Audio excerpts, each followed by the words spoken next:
Assalamualaikum semuanya, selamat datang di channel Alesha Story, channel yang cocok untuk menemani aktivitas kalian dimanapun dan kapanpun.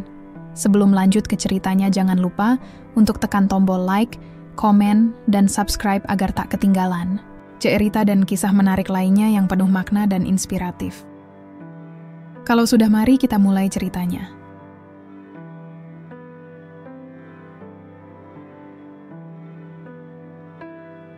Di sudut jalan yang sunyi, Joko menatap langit kelabu dengan harapan yang hampir pudar.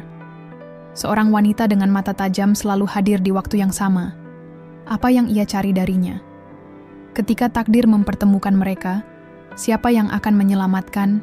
Siapa? Bisakah dua dunia yang berbeda itu menemukan jalan untuk bertahan bersama? Pagi itu masih basah oleh sisa hujan malam tadi. Embun menggantung malas di ujung dedaunan dan aroma tanah yang lembab memenuhi udara. Di antara deru kendaraan dan langkah-langkah tergesa orang-orang berjas, seorang pria duduk diam di sudut trotoar yang mulai mengering. Bajunya lusuh, rambutnya kusut, dan matanya menatap kosong ke arah lalu lalang yang tak pernah peduli padanya. Namanya Joko. Usianya mungkin 40 lebih sedikit, tapi kerutan dan debu kehidupan membuatnya tampak lebih tua dari yang seharusnya. Setiap pagi, Joko duduk di sana, di dekat lampu merah yang hanya menyala untuk beberapa detik. Di antara hiruk-pikuk orang-orang yang mengejar waktu, Joko seperti menjadi bagian dari latar kota yang tak penting. Tidak ada yang benar-benar melihatnya. Tidak ada yang bertanya dari mana ia berasal atau kenapa ia ada di sana. Ia hanya diam, menunduk, terkadang menggumam pelan, entah pada siapa. Namun pagi ini, seperti beberapa pagi sebelumnya, ada sepasang mata yang memperhatikan lebih lama dari yang lain. Di balik kaca hitam mobil sedan mewah, duduk seorang wanita yang tampak anggun dan terawat. Namanya Wulan. Rambutnya hitam legam, disisir rapi membingkai wajah yang tegas namun lembut. Ia mengenakan setelan kerja berwarna biru tua, dan sepasang mata tajamnya selalu menatap ke arah Joko setiap kali mobilnya berhenti di perempatan itu. Awalnya, ia hanya melirik sekilas. Lalu beberapa hari kemudian, ia mulai mengamati lebih lama. Dan kini, setiap pagi, perhatiannya tertuju pada pria itu seolah ada sesuatu yang tak bisa dijelaskan. Bukan karena iba semata, bukan pula karena penasaran biasa. Tapi ada perasaan aneh yang menghentaknya tiap kali melihat sosok Joko duduk di sana sendiri, diam dan tampak jauh dari dunia. "Bu, lampunya sudah hijau," ujar sopirnya pelan. Wulan hanya mengangguk tanpa menjawab. Ia masih memandangi Joko yang kini sedang menarik napas panjang, seolah menghirup harapan dari udara pagi yang dingin. Mobil pun melaju pelan, membawanya menjauh, namun pikirannya tertinggal di sudut jalan itu, bersama pria yang bahkan belum pernah ia ajak bicara. Joko menunduk, memperbaiki posisi duduknya di atas kardus tipis yang sudah mulai lembab. Di tangannya ada roti kering yang diberikan oleh seseorang kemarin sore. Ia menyimpannya untuk pagi ini, karena malam tadi perutnya sudah kenyang oleh air keran dan mimpi buruk yang tak kunjung reda.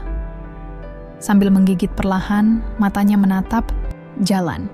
Bukan karena tertarik, tapi karena itulah satu-satunya hiburan yang tersisa. Melihat orang-orang yang masih punya tujuan, punya rumah, punya kehidupan. Ada rasa nyeri yang mengendap di dadanya, tapi Joko sudah terlalu terbiasa untuk mengeluh. Baginya, hari ini hanyalah salinan dari hari kemarin. Tidak ada kejutan, tidak ada harapan.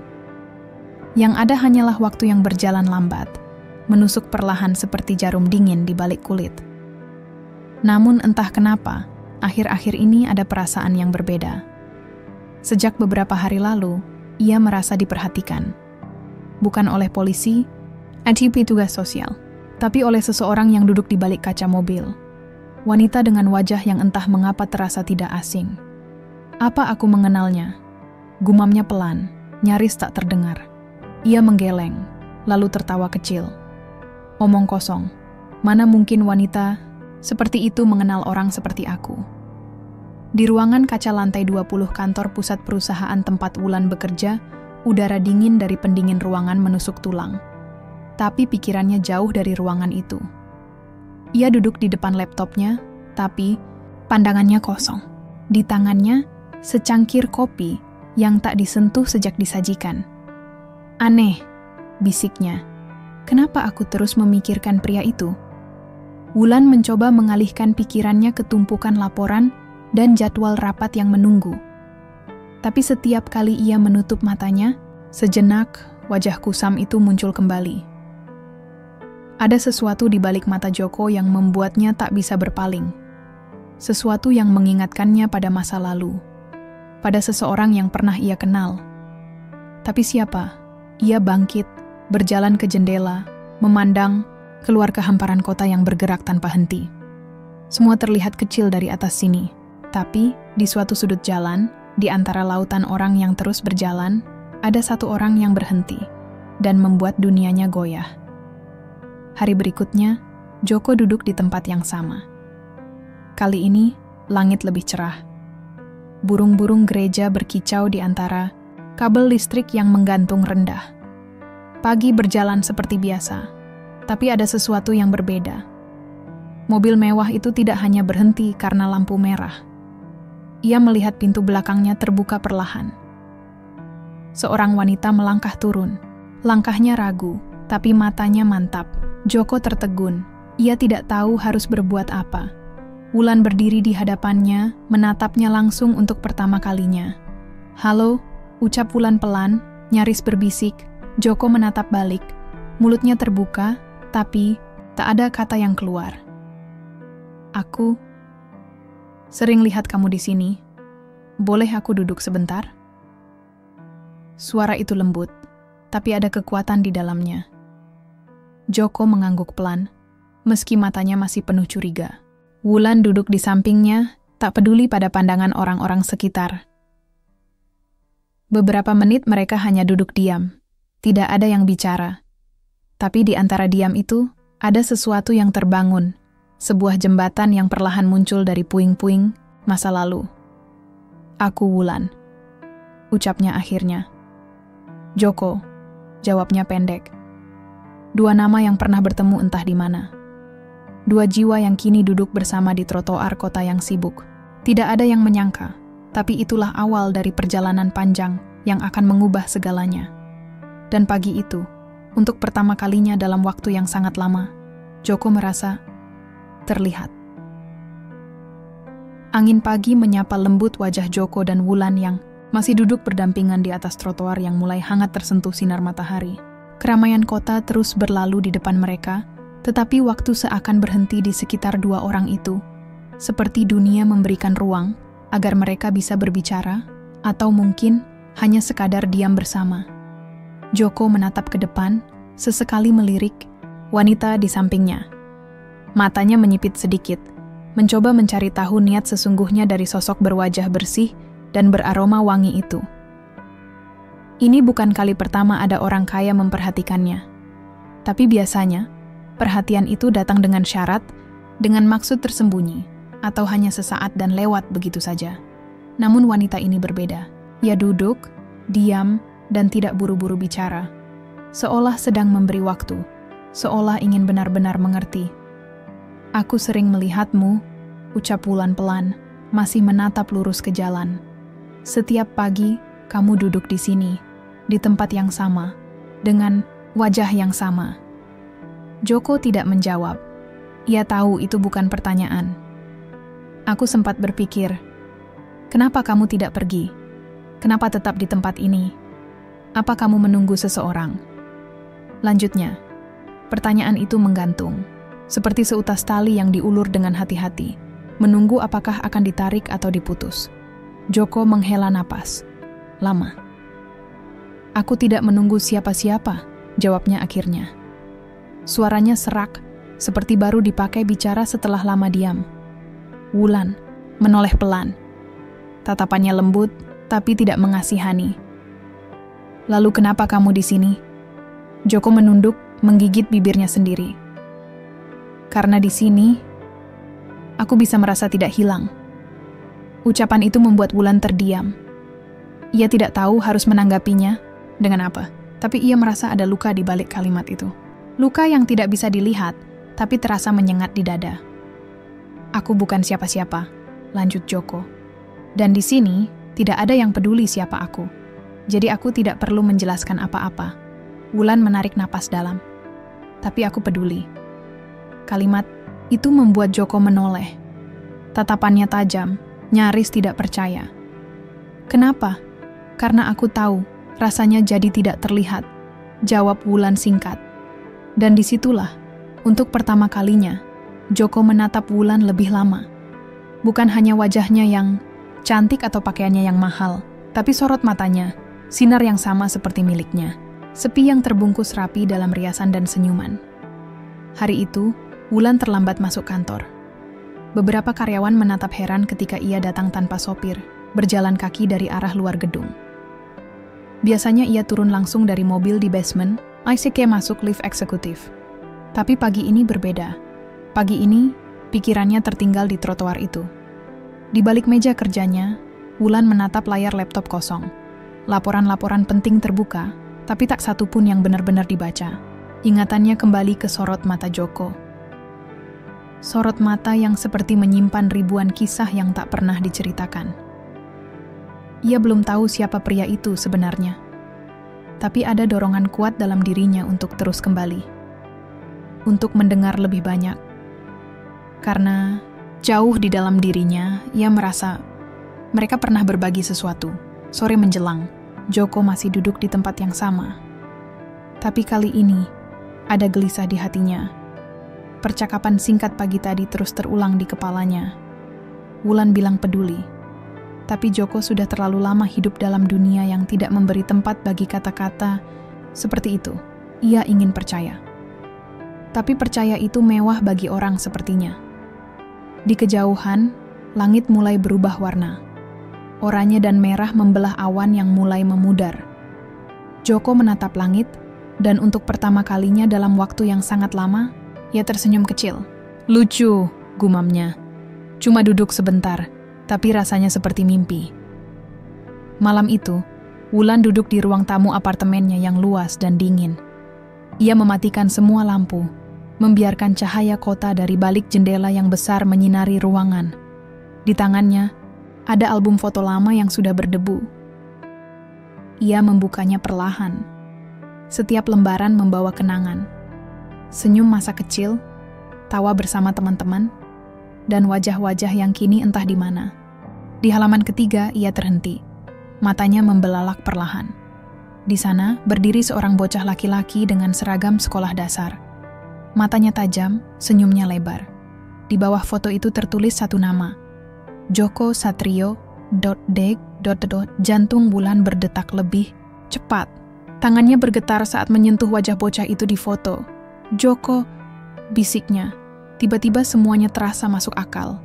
Rasa familiar, tatapan yang tak asing, dan perasaan yang terus mengusik sejak pertama kali melihat pria itu di pinggir jalan. Dia bukan orang asing. Dia adalah masa lalu yang hilang. Keesokan paginya, Wulan kembali datang. Mobilnya berhenti seperti biasa. Tapi kali ini, ia turun lebih cepat. Joko masih duduk, menatap kosong seperti biasa. Tapi begitu melihat Wulan, ia berdiri perlahan. Kamu datang lagi. Dan akan terus datang, jawab Wulan tanpa ragu. Joko tersenyum kecut. Hati-hati, dunia ini bisa menelan siapa saja. Aku sudah pernah ditelan, jawab Wulan tenang. Tapi aku bangkit. Mereka saling menatap. Tak ada yang berkata lagi. Tapi dalam diam itu, ada ribuan kata yang mengalir. Ada luka yang mulai disembuhkan. Dan ada janji tak terucap bahwa ini bukan pertemuan terakhir mereka. Joko menunduk. Kali ini bukan karena malu, tapi karena matanya basah. Ia tidak tahu kenapa. Mungkin karena rasa asing yang mulai berubah menjadi hangat. Atau karena seseorang akhirnya berhenti, duduk, dan mendengar. Atau mungkin karena untuk pertama kalinya, setelah sekian lama, hening itu berbicara padanya. Dan ia mendengarnya dengan jelas. Pagi itu, langit tampak lebih bersahabat. Mentari bersinar malu-malu dari balik awan, dan angin berembus lembut membawa bau aspal yang mulai mengering setelah gerimis malam. Joko duduk di tempat yang sama, mengenakan jaket tua yang makin kusam warnanya. Seperti biasa, ia menatap jalan, raya dengan tatapan kosong. Namun dalam hatinya, Ada sesuatu yang tidak biasa, kegelisahan yang tidak ia mengerti, seperti firasat bahwa hari ini akan berbeda. Dari kejauhan, suara mesin mobil terdengar mendekat. Bukan mobil sembarangan, tapi sedan hitam mengilap yang mengundang pandang mata siapapun yang lewat. Mobil itu melambat, berhenti tepat di depannya. Joko langsung tahu siapa yang ada di dalamnya. Pintu belakang terbuka, dan Wulan keluar, kali ini tidak sendiri. Di belakangnya, seorang sopir dan satu wanita muda berbaju rapi ikut turun, tampak seperti asisten pribadi. Wulan mengenakan kemeja, putih dan celana panjang krem, wajahnya bersih, riasan minimal, tapi tetap memancarkan kewibawaan. Beberapa orang yang sedang berjalan melambatkan langkah, memperhatikan pemandangan aneh ini. Seorang wanita cantik dan elegan menghampiri tunawisma di pinggir jalan. "Joko," sapa Wulan lembut, kali ini dengan senyum penuh keyakinan. "Ayo ikut aku." Joko terdiam, jantungnya berdetak kencang. Ia menatap wanita itu, lalu mobilnya, lalu dirinya sendiri. Jaket lusuh, celana sobek di lutut, sepatu yang sudah kehilangan bentuk. Ia menggeleng pelan. "Enggak, aku nggak bisa ikut kamu," suaranya nyaris seperti bisikan. Wulan mendekat, berdiri di hadapannya. "Aku tahu ini mendadak, tapi aku enggak datang cuma untuk melihatmu. Aku ingin membantumu. Serius. Dan bukan cuma itu." Ia berhenti sejenak, lalu menunduk sedikit agar sejajar dengan tatapan Joko. "Aku percaya kamu bisa berubah." Joko memalingkan muka. Bukan karena marah, tapi karena matanya mulai memanas. Ia benci terlihat lemah, apalagi di depan orang yang semestinya jauh lebih kuat. Wulan mengangguk pada asistennya. Wanita itu membuka pintu mobil, sopan menunggu. Wulan kembali menatap Joko. "Kalau kamu terus di sini, kamu cuma akan jadi penonton hidup orang lain. Tapi kalau kamu ikut aku, kamu bisa mulai menulis ulang cerita hidupmu sendiri." Kalimat itu seperti menampar Joko pelan. Ia terdiam lama. Lalu, seperti digerakkan oleh sesuatu yang lebih dalam dari logika, ia berdiri perlahan. Kaki yang biasanya mantap di trotoar itu kini gemetar. Ia masih ragu, masih takut, tapi ada bagian dari dirinya yang ingin mencoba. Beberapa pengendara motor mulai memperlambat laju, menoleh penasaran. Beberapa pejalan kaki bahkan berhenti. Di tengah semua tatapan, itu, Joko melangkah mendekati pintu mobil. Sebelum masuk, ia menoleh ke Wulan. "Aku nggak janji bisa berubah cepat." Wulan tersenyum kecil. "Aku nggak minta cepat. Aku cuma minta kamu mencoba." Dan dengan satu langkah berat, Joko pun masuk ke dalam mobil. Saat mobil melaju meninggalkan perempatan, keributan kecil mulai terdengar. Seorang pedagang gorengan berseru ke temannya, Itu si Joko kan? Gila, dijemput bos cantik." "Serius lu? Mana bisa? Itu mobil harga miliaran. Lihat sendiri tuh. Diajak masuk. Gokil." Beberapa orang mulai mengambil ponsel mencoba merekam, tapi mobil itu sudah keburu melaju menjauh, membawa Joko dari jalanan yang sudah ia kenal, seperti punggung tangannya menuju dunia yang tak pernah ia bayangkan akan ia injak kembali. Di dalam mobil, Joko duduk kaku. Ia tak berani menyentuh apa pun. Jok kulit di bawah tubuhnya terasa asing. Parfum mobil, suara musik lembut, dan kesunyian di antara mereka membuatnya merasa kecil. Ia menatap jendela, melihat kota dari sudut pandang yang berbeda. Semua terasa seperti mimpi. "Tujuan kita ke rumahku dulu," kata Wulan tenang. "Kamu bisa mandi, ganti baju, istirahat. Besok, kalau kamu sudah siap, kita mulai ngobrol lebih banyak." Joko mengangguk pelan, masih belum percaya. "Kamu masih ingat rumah?" tanya Wulan tiba-tiba. "Rumah?" gumam Joko. "Udah terlalu lama aku nggak pakai kata itu." Wulan tersenyum miris. "Hari ini, kamu pulang ke rumah. Setidaknya, untuk sementara." Sesampainya di apartemen Wulan, Joko melangkah masuk seperti orang yang baru pertama kali melihat dunia. Lantai mengilap, aroma lemon segar dari diffuser, dan keheningan yang tidak mengintimidasi. Asisten Wulan membawakannya pakaian, handuk, dan perlengkapan mandi. Ia menunjuk ke arah kamar mandi tanpa berkata banyak. Joko berdiri di depan cermin, kamar mandi, menatap bayangannya sendiri. Wajah itu sudah lama tak ia lihat dengan jelas. Ada bekas luka di pelipis, rambut yang memanjang tak beraturan, dan mata yang lelah tapi hidup. Pelan-pelan, ia menyalakan air hangat. Air mengalir deras, membersihkan bukan hanya tubuh, tapi juga sesuatu yang lebih dalam. Saat sabun menyentuh kulit, Joko hampir tidak mengenali dirinya sendiri. Ia tertunduk, lalu mulai menangis, tanpa suara. Hanya air mata yang mengalir, menyatu dengan air pancuran. Tangis yang tertahan bertahun-tahun akhirnya luruh. Ketika keluar dari kamar mandi, mengenakan pakaian bersih dan beraroma wangi, Joko merasa aneh. Seolah tubuh ini bukan miliknya. Tapi saat melihat Wulan menunggunya di ruang tamu, tersenyum dan mempersilakan duduk, ia tahu, ini bukan mimpi. Wulan menuangkan teh hangat ke cangkir, lalu mendorongnya ke arah Joko. "Selamat datang," katanya pelan. "Di hidup yang baru." Dan Joko hanya bisa mengangguk. Malam itu, ia tidur di kasur empuk yang bukan miliknya, di kamar bersih yang sunyi, dengan jendela besar yang menampakkan langit kota. Tapi yang paling ia ingat adalah satu hal. Untuk pertama kalinya sejak lama, ia tidur tanpa rasa takut, tanpa dingin menusuk tulang, tanpa harus membuka mata setiap 5 menit untuk memastikan barang-barangnya tidak dicuri. Ia tidur seperti manusia. Dan itu, bagi Joko, adalah awal dari kebangkitan. Pagi menembus perlahan melalui celah tirai kamar. Sinar matahari yang hangat mengusap lembut wajah Joko, membangunkannya dari tidur paling nyenyak yang pernah ia rasakan selama bertahun-tahun. Ia membuka mata dengan pelan, nyaris tak percaya bahwa dirinya sedang berbaring di atas kasur empuk, berselimut nyaman, di ruangan yang bersih dan hangat. Sejenak ia tak bergerak, hanya menatap langit-langit kamar, menyimak detak jantungnya yang terasa lebih tenang. Tidak ada suara kendaraan, tidak ada teriakan, tidak ada bau got, atau napas pengendara motor yang lewat terlalu dekat. Yang ada hanyalah hening dan rasa aman. Ia bangkit, duduk di tepi ranjang. Kakinya menyentuh karpet, bulu yang halus, lalu melangkah pelan menuju kamar mandi. Tak ada orang yang mengetuk atau menyuruhnya segera keluar.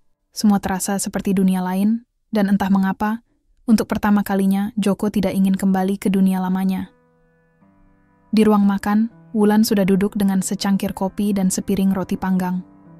Ia menatap ke arah jendela apartemen yang tinggi, memandangi kota yang perlahan menggeliat. Ketika mendengar langkah Joko, ia menoleh dan tersenyum. "Tidur nyenyak?" tanyanya ringan. Joko mengangguk canggung. "Kenyang tidur, malah kayak mimpi, tapi nggak bangun-bangun." Wulan tertawa kecil, lalu mendorong secangkir teh ke arahnya. "Tenang aja, ini bukan mimpi. Kamu benar-benar di sini." Mereka makan, dalam diam sesaat. Suasana hangat, tapi juga canggung. Seolah ada yang ingin dibicarakan, tapi keduanya belum siap menyentuhnya. Hingga akhirnya, Wulan membuka suara. "Aku pengen tahu lebih banyak tentang kamu, Joko. Tentang sebelum kamu hidup di jalan." Joko terdiam. Jemarinya menggenggam erat cangkir teh. "Kalau kamu belum siap, enggak apa-apa," tambah Wulan cepat. Joko menatap isi cangkirnya. Lalu, tanpa menoleh, ia mulai berbicara. Pelan, satu demi satu kata, seolah menggali dari kedalaman yang sudah lama ia kubur. "Aku dulu punya rumah, kecil, tapi cukup. Hidup bareng ibu. Bapak ninggalin kami pas aku masih kecil. Aku nggak ingat wajahnya. Yang aku ingat cuma suara ibu tiap malam baca doa di sebelahku." Suara Joko mulai berat, napasnya dalam. Ibu kerja di warung, kadang jadi pembantu. Tapi dia selalu bilang, "Aku harus sekolah yang benar. Harus jadi orang." Joko harus lebih tinggi dari ibu, katanya begitu, sambil senyum. Wulan mendengarkan tanpa menyela. Tatapannya tidak mengasihani, hanya penuh perhatian. Sampai suatu hari, ibu jatuh sakit. Aku masih SMA waktu itu. Kami nggak punya uang buat berobat. Aku mutusin buat berhenti sekolah, kerja serabutan. Tapi tetap aja nggak cukup. Hari-hari, terakhirnya, ibu cuma bisa baring. Matanya ngeliat aku terus kayak minta maaf. Joko menggigit bibir, mencoba menahan gejolak dalam dadanya. Tapi air mata itu tetap jatuh, satu persatu. Dan setelah ibu pergi, aku nggak punya siapa-siapa lagi. Rumah disita. Barang dijual buat bayar utang. Aku tidur di emperan toko. Dari situ semuanya mulai gelap. Ia menyeka wajahnya dengan telapak tangan yang kasar. Aku hidup kayak bayangan. Makan dari sisa orang. Minum dari selokan. Kadang dipukuli preman. Kadang cuma dianggap sampah. Wulan bangkit pelan dari kursinya, lalu duduk di sebelah Joko. Ia tak berkata apapun, hanya memegang tangan pria itu, erat, hangat. Aku dengar kisahmu bukan karena kasihan, bisik Wulan. Tapi karena aku percaya cerita itu belum selesai. Siang itu, Wulan mengajak Joko berjalan-jalan di sebuah taman kota.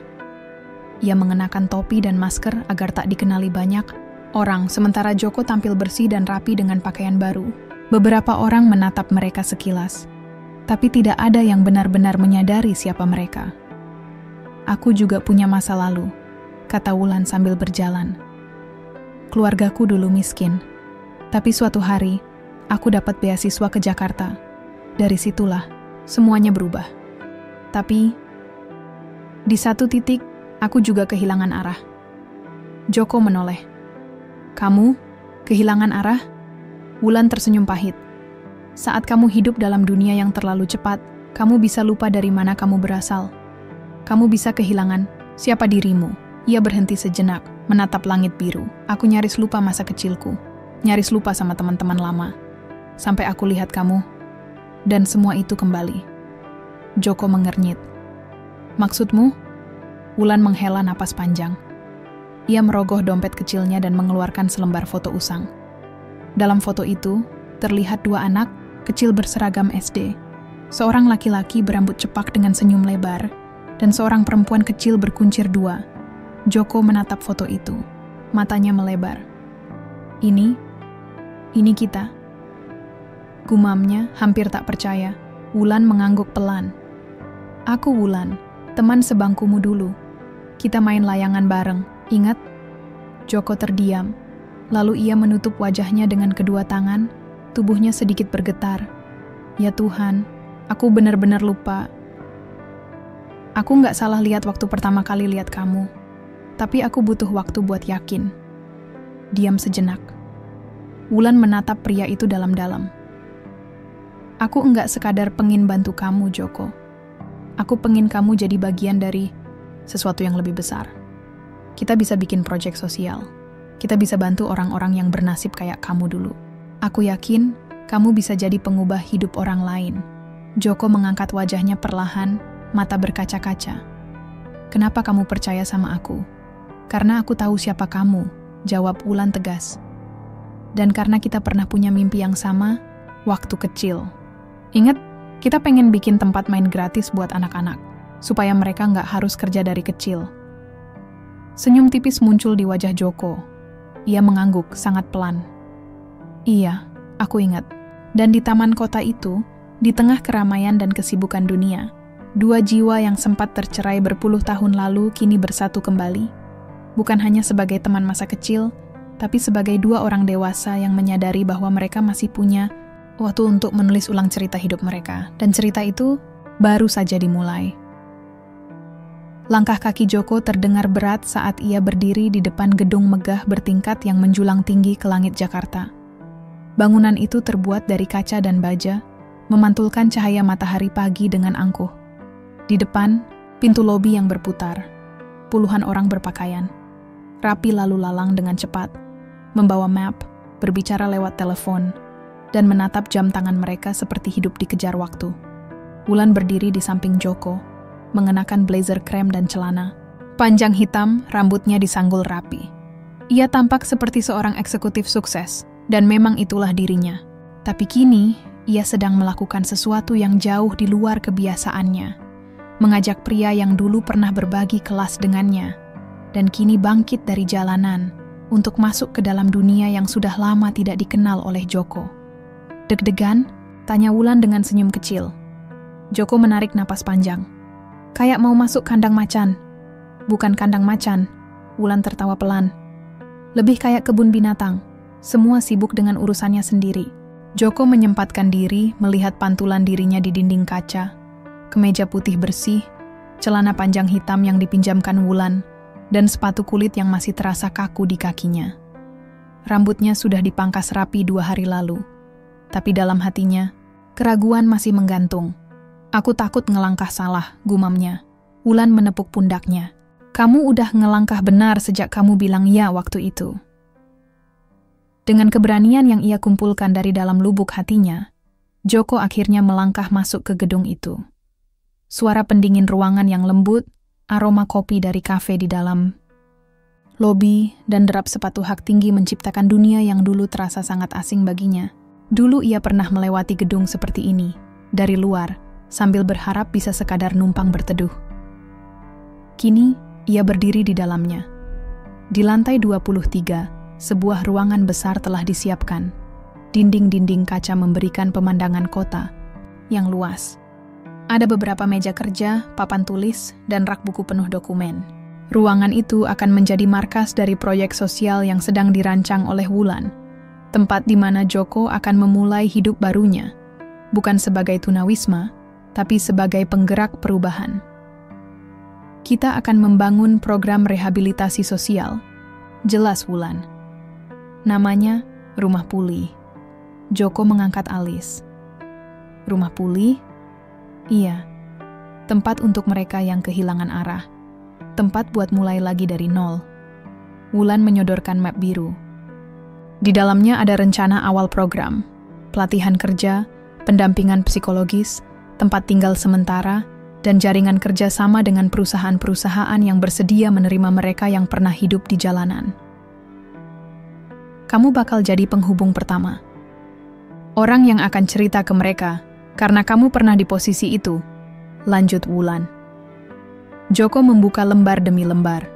Setiap kata, setiap bagan, terasa berat. Ia menoleh ke arah Wulan. Tapi aku bukan siapa-siapa, Lan. Aku nggak punya gelar. Enggak punya pengalaman kantor, apalagi bicara di depan orang banyak. Tapi kamu punya yang enggak semua orang punya, Jok. Kamu pernah hidup sebagai mereka. Kamu ngerti luka mereka, bahasa mereka, dan harapan kecil yang mereka simpan diam-diam. Itu yang paling penting. Joko terdiam lama. Tak ada jawaban yang keluar. Tapi sorot matanya mulai berubah. Ada semangat yang perlahan menyala. Hari-hari berikutnya berjalan seperti mimpi yang terlalu cepat. Joko mulai bekerja sebagai bagian dari tim kecil yang merancang konten program Rumah Pulih. Ia belajar menulis laporan, mendengarkan presentasi, dan berbicara di rapat.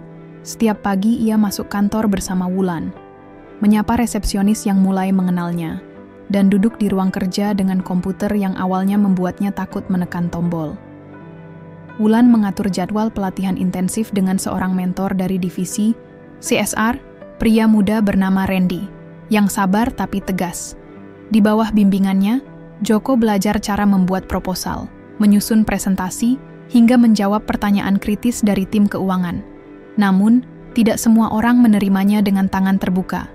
Kok bisa sih orang kayak dia tiba-tiba duduk di ruang ini? Bisik salah satu staf saat Joko melangkah ke pantry. Jangan-jangan cuma proyek pencitraan, biar perusahaan kelihatan peduli, sahut yang lain. Joko mendengarnya. Ia pura-pura tak peduli, tapi setiap kata menusuk lebih dalam dari yang ia bayangkan. Keraguan, rasa minder, dan rasa malu kembali menghantui. Sore itu, ia duduk di rooftop gedung, memandangi langit Jakarta yang mulai jingga. Wulan menyusul, membawa 2 gelas kopi. Mereka ngomongin aku, kata Joko pelan. Wulan duduk di sampingnya. Aku tahu. Dan kamu tetap percaya aku bisa? Aku percaya kamu bisa jauh lebih dari ini, Jok. Tapi kamu harus percaya juga sama dirimu sendiri. Joko menunduk. Sulit, Lan. Aku merasa ketinggalan segalanya. Mereka pakai istilah-istilah kantor yang aku nggak ngerti. Satu kata aja bisa bikin aku merasa kecil. Wulan menyentuh lengannya. Semua orang pernah merasa kecil. Tapi itu bukan alasan untuk berhenti. Aku juga dulu pernah dihina, diragukan. Tapi aku tetap jalan. Joko mengangguk perlahan. Aku akan terus belajar. Biar gimana pun, aku nggak mau balik lagi ke jalan. Dan kamu nggak akan. Kita jalan bareng, ingat? Beberapa minggu kemudian, Joko mengikuti pertemuan komunitas sosial yang dihadiri oleh relawan, aktivis, dan ex-tunawisma dari berbagai wilayah. Di sana, untuk pertama kalinya, Joko diminta berbicara di depan umum. Tangannya gemetar, keringat dingin membasahi punggung. Namun saat ia mulai bercerita tentang ibunya, tentang jalanan, tentang malam-malam dingin dan rasa lapar yang tidak hilang, semua orang terdiam. Tak ada yang berpaling, beberapa bahkan menitikkan air mata. Di akhir pidatonya, Joko berkata pelan, "Saya bukan orang hebat, tapi saya tahu rasanya kehilangan harapan. Dan kalau ada yang bisa saya lakukan untuk membantu orang lain bangkit, maka saya akan lakukan, karena saya juga pernah dibantu." Tepuk tangan pecah. Suara yang tak henti. Joko menatap ke arah Wulan, yang berdiri di belakang ruangan, tersenyum, dan menatapnya dengan bangga. Dunia memang tidak lagi sama. Tapi untuk pertama kalinya, Joko tidak merasa tersesat di dalamnya. Ia mulai menemukan tempatnya. Dan lebih dari itu, ia mulai percaya bahwa dirinya layak untuk hidup yang lebih baik. Udara malam menyelimuti kota Jakarta dengan gerimis kecil yang turun perlahan. Di balik kaca jendela ruang kerja lantai 23, Joko duduk sendirian. Komputernya menyala, namun pikirannya jauh. Di hadapannya, sebuah dokumen terbuka, berisi rencana kerja rumah pulih untuk 6 bulan ke depan. Tapi matanya kosong, jemarinya hanya mengetuk-ngetuk meja tanpa arah. Hari itu, sesuatu dari masa lalunya datang mengetuk, bukan dalam mimpi, bukan dalam ingatan, tapi nyata. Dan luka yang belum sepenuhnya sembuh pun kembali menganga. Pagi harinya, saat Joko sedang mengatur materi untuk presentasi proyek sosial bersama tim Wulan, pintu ruang kerja diketuk pelan. Seorang staf keamanan masuk, mengantarkan seorang pria, paruh baya berjaket lusuh dan wajah lelah. Joko yang sedang membalikkan badan mendadak membeku. Matanya membulat. Bibirnya mengatup rapat. "Joko?"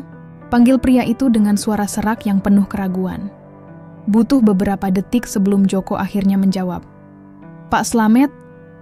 Pria itu mengangguk. Tatapan matanya sendu, penuh penyesalan. Pak Slamet adalah sahabat mendiang ibunya. Dulu, sebelum semuanya runtuh, pria ini sering datang ke rumah mereka, membawakan beras, sesekali membantu memperbaiki genteng bocor. Tapi setelah ibunya meninggal, Joko tak pernah melihatnya lagi, hingga hari ini. "Aku dengar kamu kerja di sini dari anak-anak pasar," kata Slamet perlahan. Suaranya nyaris tak terdengar di tengah ruangan yang sunyi. "Aku nekat datang, Nak. Mau minta tolong." Wulan yang melihat suasana tegang segera memberi isyarat kepada staf lain untuk meninggalkan ruangan. Ia menutup pintu dan duduk di samping, membiarkan Joko mengambil alih percakapan. "Kenapa Bapak baru muncul sekarang?" tanya Joko tajam. Lebih karena emosi yang menumpuk selama bertahun-tahun daripada maksud menyalahkan.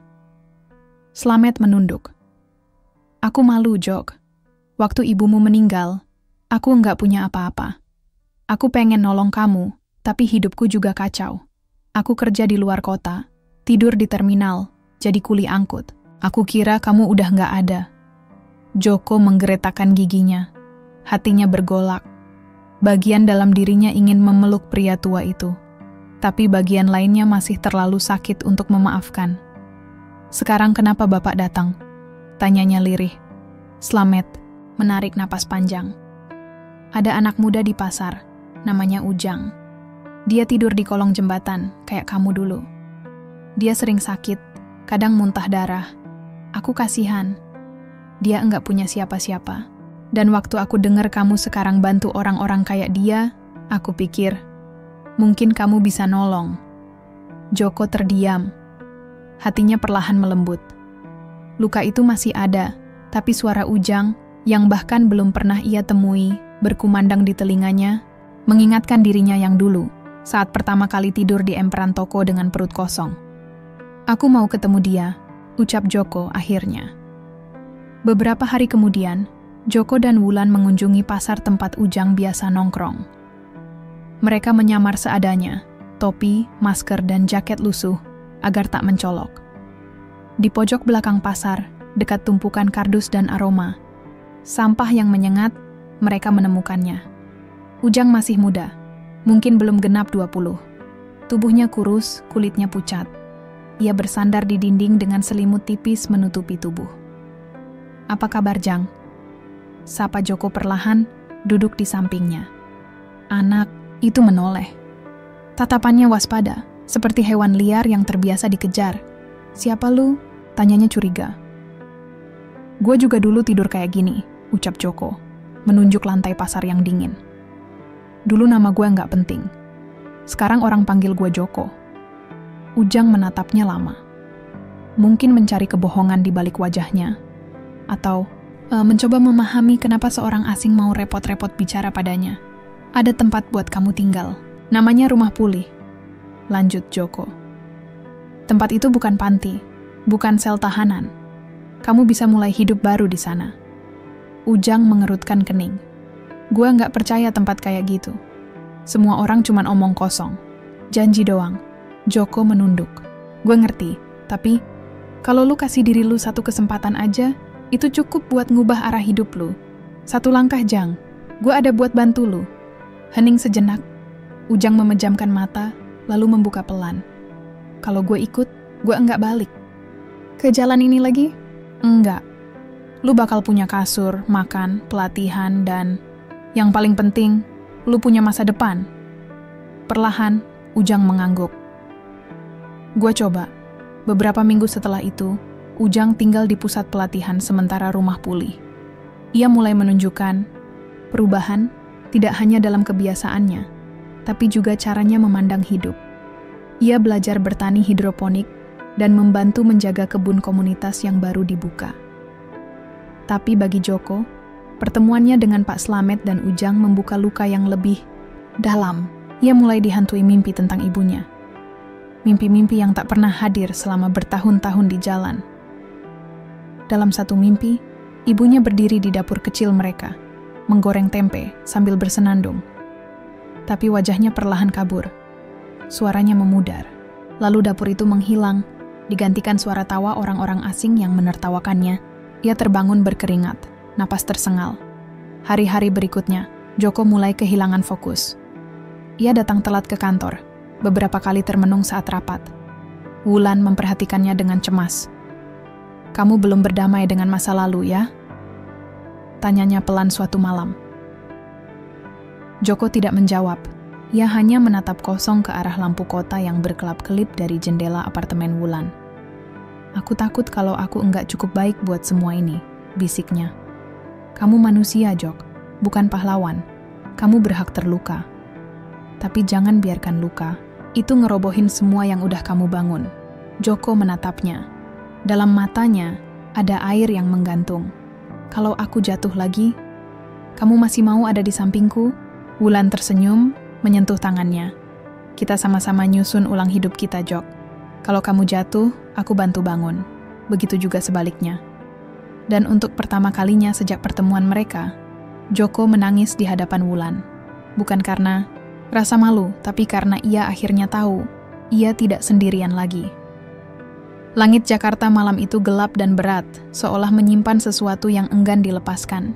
Di lantai 23, ruangan kerja yang biasanya penuh cahaya, kini hanya disinari lampu meja kecil di sudut ruangan. Di depan layar komputer, Joko menatap kosong dokumen yang tak juga selesai ia koreksi. Ia menghela napas panjang, menggulung lengan kemejanya, dan mencoba kembali fokus. Tapi pikirannya tak bisa lepas dari perasaan aneh yang selama beberapa hari ini terus membayangi. Wulan bersikap berbeda. Lebih banyak diam, lebih cepat pergi dari kantor, dan beberapa kali menolak panggilannya. Ada yang ia sembunyikan. Joko tahu itu. Dan malam itu, jawabannya datang. Tak disangka, dalam bentuk seseorang yang seharusnya tak pernah muncul kembali dalam hidup mereka. Sore tadi, sebelum langit berubah kelam, Joko sedang dalam perjalanan pulang dari rumah pulih. Ia baru saja selesai memberikan sesi diskusi dengan para penghuni baru, termasuk Ujang yang kini mulai berani tersenyum dan bercanda. Joko merasa puas, meski lelah. Saat mobil yang mengantarnya berhenti di depan apartemen Wulan, ia melihat sosok pria berdiri di dekat lobi, menunduk, memegang map coklat lusuh. Pria itu langsung menoleh saat Joko keluar dari mobil.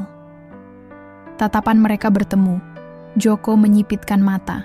Wajah itu, ada sesuatu yang familiar, tapi hatinya langsung tak enak saat pria itu menghampirinya dengan senyum setengah. "Kamu Joko, kan?" "Iya." "Ada perlu?" "Nama gue Andre." "Diam." Joko menelan ludah. Hatinya langsung merasa tak nyaman. Nama itu mengusik sesuatu dalam ingatannya. Dan saat Andre mengucapkan kalimat berikutnya, dunia Joko seakan runtuh. "Gue, mantan tunangan Wulan." Mereka duduk di kafe kecil di seberang apartemen. Lampu temaram dan suara musik jazz lembut tak cukup untuk menenangkan gejolak di dada Joko.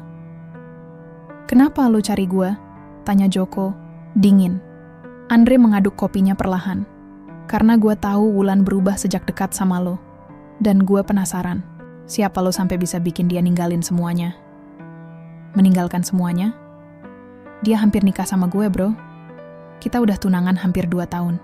Tapi beberapa bulan lalu dia putus sepihak. Alasannya? Katanya dia ketemu seseorang yang bikin dia inget jati dirinya. Dan sekarang dia sibuk sama proyek sosial. Bareng lo." Joko menahan emosi, tapi dadanya bergetar.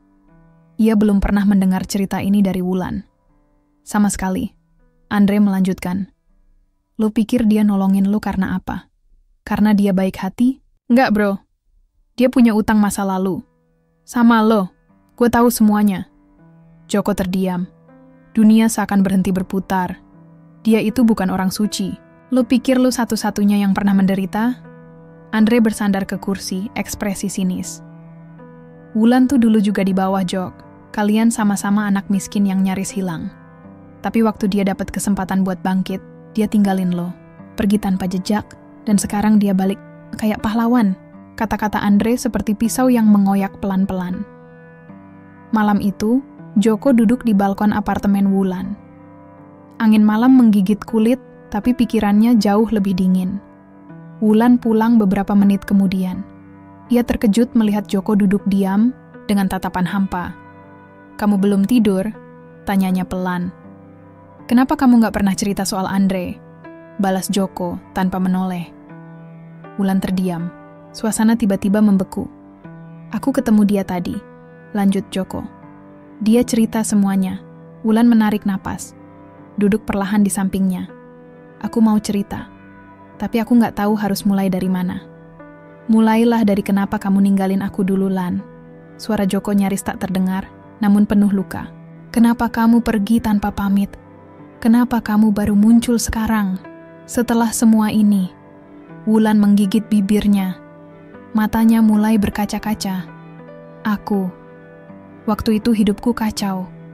Setelah lulus, aku kabur dari rumah karena bapakku mukulin aku.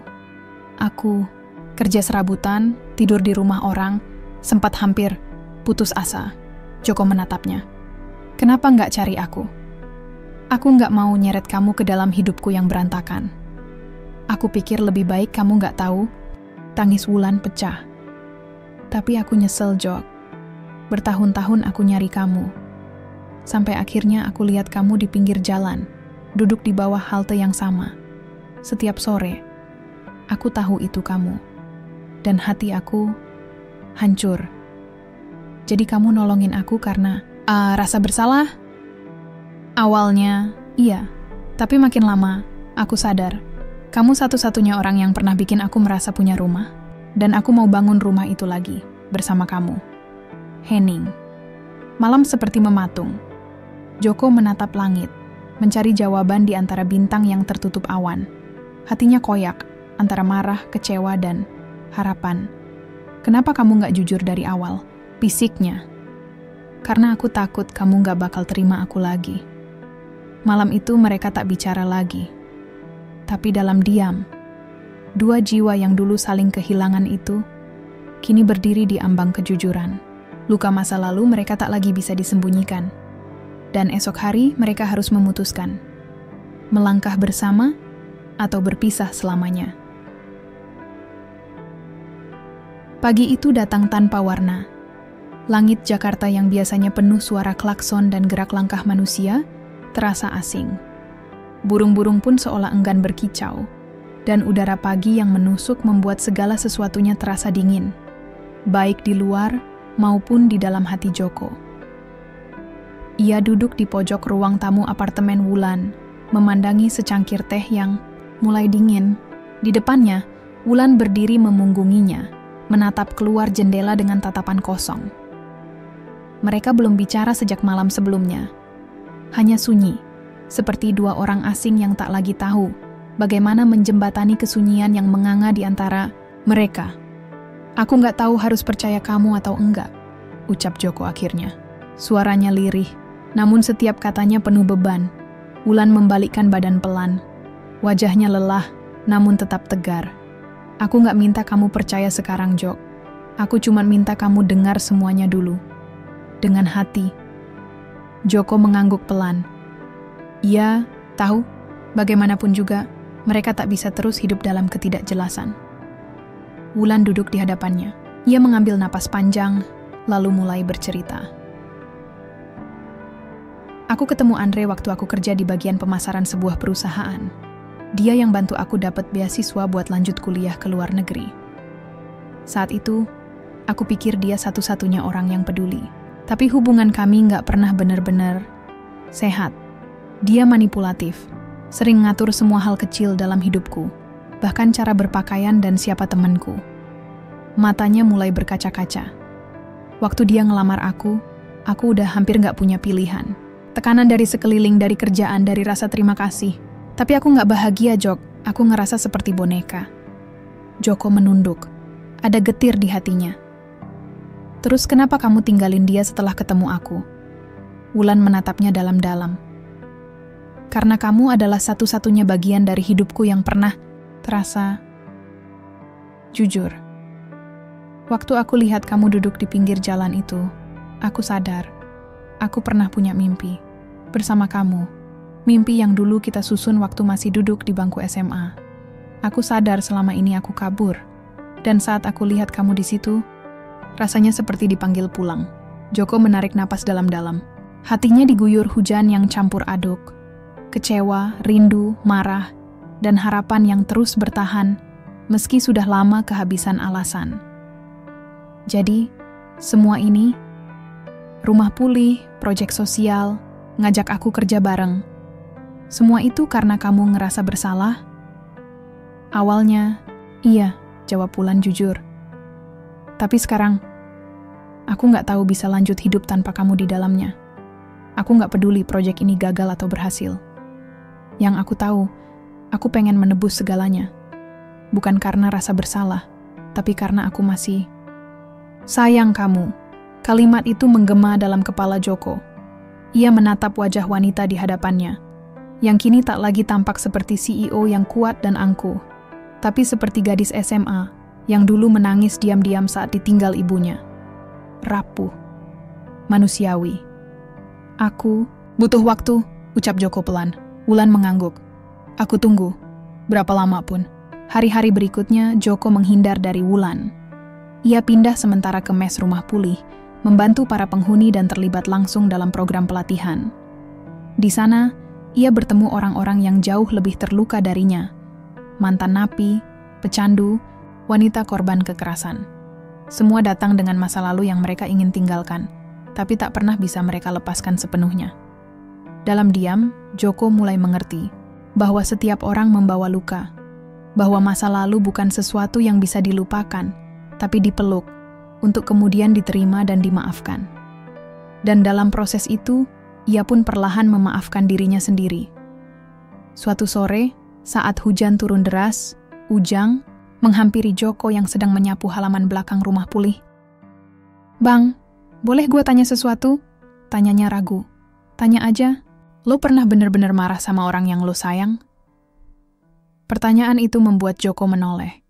Ia menatap wajah bocah kurus itu lama, lalu tersenyum tipis. "Sering. Bahkan sampai gue gak tahu apa yang gue rasain, sayang atau benci." Ujang mengangguk pelan. "Gue ngerasa gitu sekarang, sama nyokap gue." Joko menepuk bahunya. "Itu tandanya lo peduli. Orang yang gak peduli gak bakal ngerasa apa-apa." Ujang menunduk. "Gue takut, Bang. Kalau gue balik ke dia, terus gue kecewa lagi." Joko menghela napas. "Kadang kita harus kasih kesempatan kedua. Bukan buat mereka, tapi buat diri kita sendiri.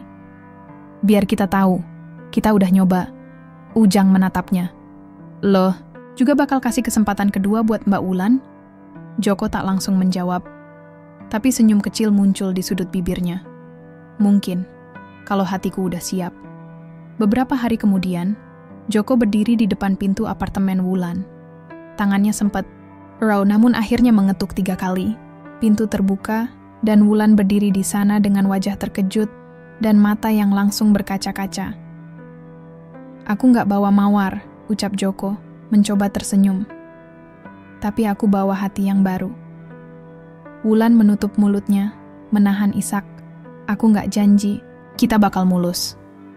Tapi aku mau nyoba lagi. Dari awal. Tanpa kebohongan. Tanpa masa lalu yang disembunyiin." Wulan mengangguk.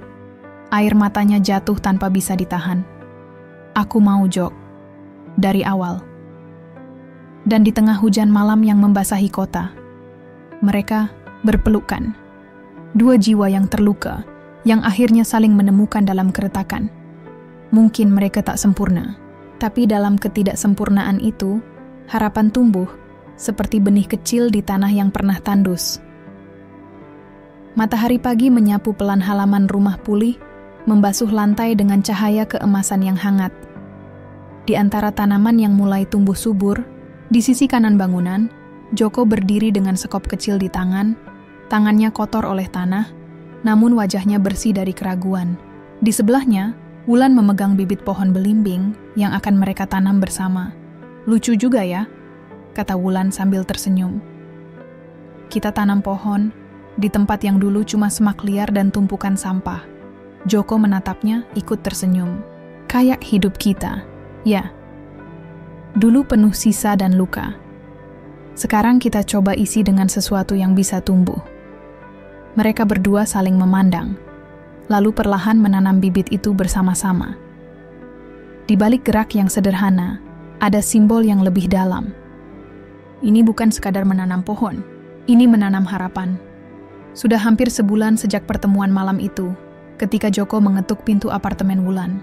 Sejak itu, mereka memutuskan untuk membangun segalanya dari awal, terbuka, jujur, dan perlahan. Kini, Joko resmi menjadi koordinator lapangan rumah pulih, dan Wulan tak lagi sekadar pemilik proyek. Ia hadir hampir setiap hari, bukan dengan sepatu hak tinggi dan blazer mahal, tapi dengan sepatu sneakers dan kemeja polos. Ia mulai dikenal oleh para penghuni, bahkan menjadi teman bicara bagi beberapa dari mereka. "Aku baru tahu ternyata kamu bisa masak," goda Joko suatu pagi ketika melihat Wulan membuat nasi goreng untuk sarapan para penghuni. Wulan terkekeh. "Ya iyalah. Dulu aku sering masak pas numpang tinggal di rumah orang. Cuma, jangan terlalu berharap ya. Rasanya kayak kenangan, kadang asin, kadang hambar." Tawa mereka pecah, dan untuk sesaat, dunia yang mereka tinggali terasa benar. Namun seperti hidup yang tak pernah benar-benar tenang, badai baru mulai mendekat. Proyek rumah pulih mulai dilirik banyak pihak. Media sosial mereka berkembang pesat.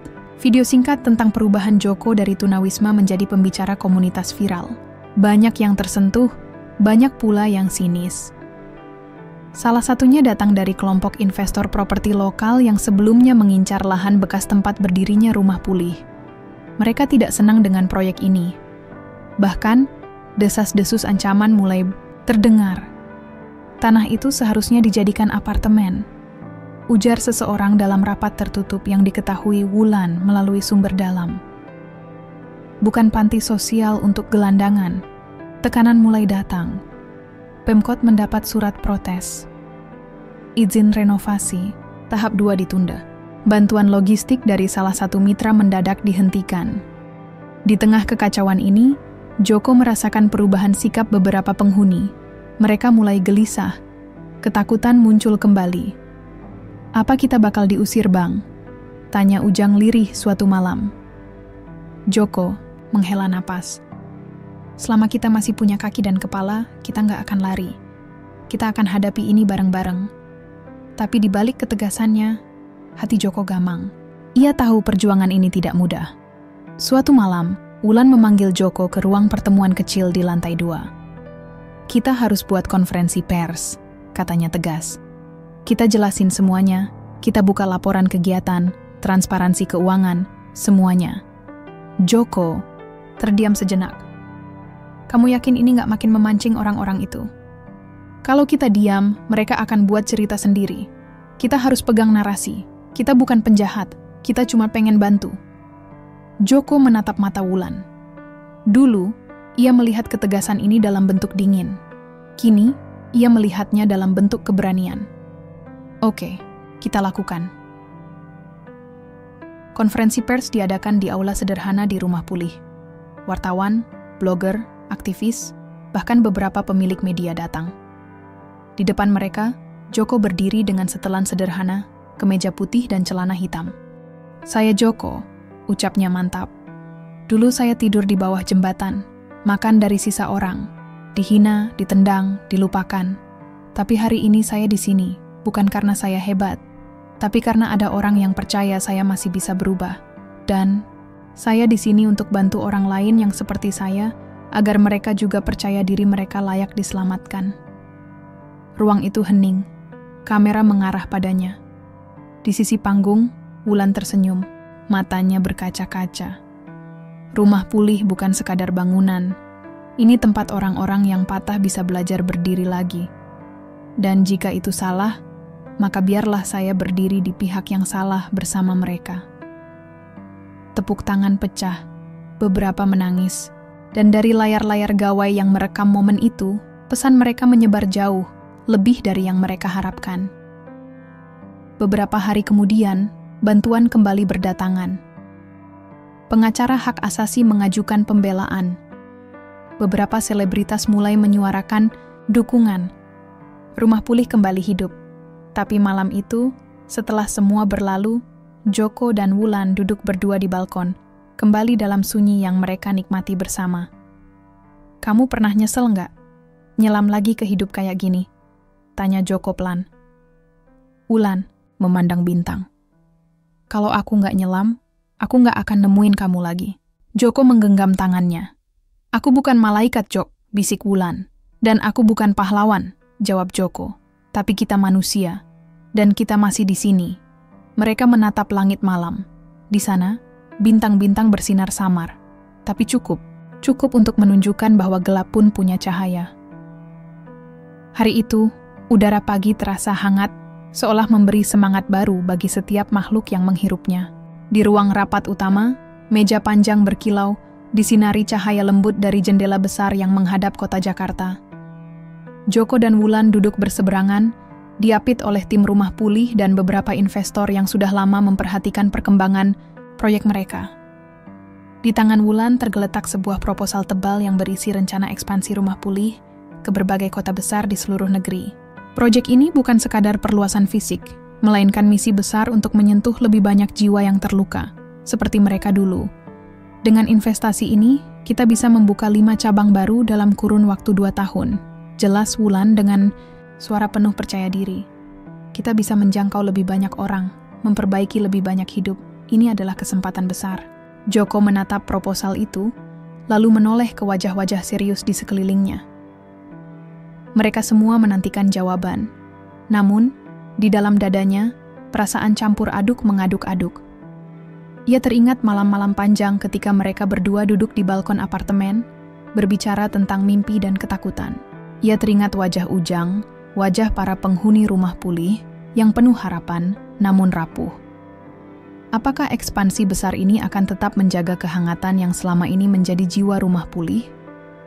Ataukah mereka akan menjadi sekadar angka di laporan keuangan? Wulan menatap Joko dengan harap. Apa pendapatmu, Jok? Joko menghela napas panjang, mengatur kata-katanya. Kita mulai dari mana ya? Semua mata tertuju padanya. Ekspansi ini peluang luar biasa. Tapi aku takut kita kehilangan sesuatu yang lebih penting. Kepercayaan dan kehangatan yang membuat Rumah Pulih jadi rumah, bukan sekadar tempat tinggal. Wulan mengangguk perlahan. Aku mengerti. Aku juga takut. Mereka terdiam sejenak, lalu Wulan membuka tangan, menggenggam tangan Joko di atas meja. Apapun keputusan kita, aku ingin kita jalani bersama. Bukan hanya sebagai mitra kerja, tapi sebagai keluarga. Joko membalas genggaman itu dengan erat. Kita bangun rumah ini bukan sekadar gedung, rumah yang menerima siapa saja dengan hangat, dengan cinta. Aku setuju kita harus hati-hati. Jangan sampai ambisi bikin kita lupa alasan kita mulai semuanya. Beberapa minggu kemudian, mereka memutuskan untuk menjalankan program pilot. Alih-alih langsung membuka cabang baru, Rumah Pulih akan memperkuat kapasitas tim dan fasilitas yang ada. Mereka fokus pada kualitas, bukan kuantitas. Proyek sosial disesuaikan agar tetap personal dan menyentuh hati setiap individu. Keputusan itu tak mudah, beberapa investor mundur. Namun, sebagian besar justru semakin menghormati integritas mereka. Sementara itu, hubungan Joko dan Wulan semakin erat. Mereka belajar memahami batasan masing-masing, saling menguatkan saat badai datang, dan merayakan setiap keberhasilan kecil dengan penuh syukur. Di sebuah sore yang cerah, Joko dan Wulan berjalan di taman kecil yang baru selesai direnovasi, berdekatan dengan Rumah Pulih. Anak-anak yang pernah tinggal di sana berlarian dengan tawa riang. Suara musik lembut mengalun dari speaker kecil di pojok taman. Semuanya tampak hidup, penuh energi. Lihat mereka, kata Wulan pelan. Kita sudah bikin perbedaan. Joko menggenggam tangan Wulan. Kita bikin rumah yang kita bangun, bersama. Wulan menatapnya, matanya bersinar. Kita mungkin bukan orang sempurna, Jok, tapi kita berani bermimpi, dan kita berani berjuang. Joko tersenyum. Bersama kamu, aku siap menghadapi apapun. Malam itu, mereka duduk berdua di balkon, menatap gemerlap kota yang tak pernah tidur. Angin malam menghembus lembut, membawa bisikan harapan dan janji. Di bawah langit luas, dua jiwa yang pernah terluka kini berdiri teguh. Menatap masa depan dengan keberanian yang baru dan cinta yang tak pernah padam. Rumah Pulih bukan hanya sebuah tempat. Ia adalah cerita tentang manusia yang jatuh dan bangkit, yang terluka dan sembuh, yang hilang dan menemukan kembali arti keluarga. Dan kisah itu baru saja dimulai.